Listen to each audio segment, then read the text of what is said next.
माता ज्वाला देवी की कथा केवल एक पौराणिक घटना नहीं, बल्कि अटूट श्रद्धा और ईश्वरीय शक्ति के साक्षात प्रमाण की कहानी है।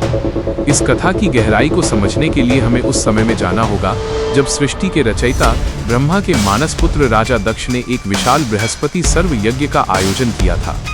दक्ष भगवान शिव से ईर्ष्या करते थे, इसलिए उन्होंने समस्त देवी देवताओं को तो निमंत्रण दिया, लेकिन अपनी पुत्री सती और दामाद शिव को आमंत्रित नहीं किया। सती पिता के मोह और बिना बुलाए जाने के हट के कारण उस यज्ञ में पहुंच गई, जहां उन्होंने देखा कि उनके आराध्य पति महादेव का अपमान किया जा रहा है। सती से अपने पति का निरादर सहन नहीं हुआ और उन्होंने उसी यज्ञ कुंड की अग्नि में कूदकर अपने प्राण त्याग दिए। जब भगवान शिव को ये समाचार मिला तो उनका क्रोध 7वें आसमान पर पहुंच गया। उन्होंने वीरभद्र को भेजकर दक्ष का यज्ञ विध्वंस कर दिया और सती के पार्थिव शरीर को कंधे पर उठाकर तांडव करने लगे। शिव का ये रौद्र रूप प्रलय का संकेत था। तब संसार को बचाने के लिए भगवान विष्णु ने अपने सुदर्शन चक्र से सती के शरीर के 51 खंड कर दिए। जहां जहां सती के अंग गिरे वहां शक्तिपीठ स्थापित हुए। माना जाता है कि हिमाचल प्रदेश के कांगड़ा की पहाड़ियों में माता सती की जीभ गिरी थी।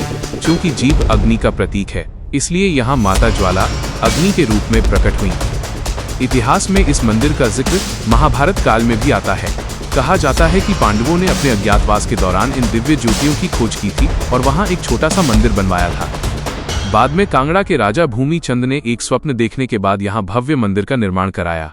इस मंदिर की सबसे बड़ी विशेषता यह है कि यहाँ कोई मूर्ति नहीं है, बल्कि पृथ्वी के गर्भ से 9 अलग अलग स्थानों से प्राकृतिक रूप से ज्वालाएं निकलती हैं। इन 9 ज्योतियों को 9 देवियों का स्वरूप माना जाता है। 1. महाकाली, जो शक्ति और विनाश की प्रतीक है। 2. अन्नपूर्णा, जो भंडार भरने वाली और पोषण देने वाली है। 3. चंडी, जो शत्रुओं का नाश करती हैं। 4. हिंगलाज, जो दुखों का निवारण करती है। 5. विंध्यवासिनी, जो समस्त कामनाओं को पूर्ण करती है। 6. महालक्ष्मी, जो धन और समृद्धि की देवी है। 7. सरस्वती, जो विद्या और बुद्धि प्रदान करती है। 8. अंबिका, जो जगत की माता है। 9. अंजनी, जो हनुमान जी की माता और शक्ति स्वरूपा हैं। मुगल काल में अकबर और माता ज्वाला के बीच का प्रसंग सबसे रोमांचक है। अकबर को अपनी पर बहुत घमंड था। उसने सोचा कि ये कोई प्राकृतिक गैस होगी या पुजारियों का कोई छल। उसने नहर का पानी मंदिर की ओर मोड़ा ताकि ज्वालाएं बुझ जाएं, लेकिन पानी की तेज धार के ऊपर भी अग्नि धधकती रही। उसने लोहे के भारी तवे ज्योतियों पर रखवाए, पर ज्वालाओं ने उन तवों को फाड़ दिया। अंत में हार मानकर अकबर नंगे पैर माता के दरबार में स्वर्ण छत्र चढ़ाने आया।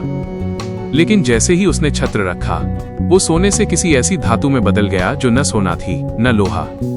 आज भी आधुनिक वैज्ञानिक उस धातु का रहस्य नहीं सुलझा पाए हैं। ज्वाला जी की ये पावन कथा हमें सिखाती है कि जहाँ विज्ञान की सीमा समाप्त होती है, वहाँ से अध्यात्म और अटूट श्रद्धा का मार्ग शुरू होता है।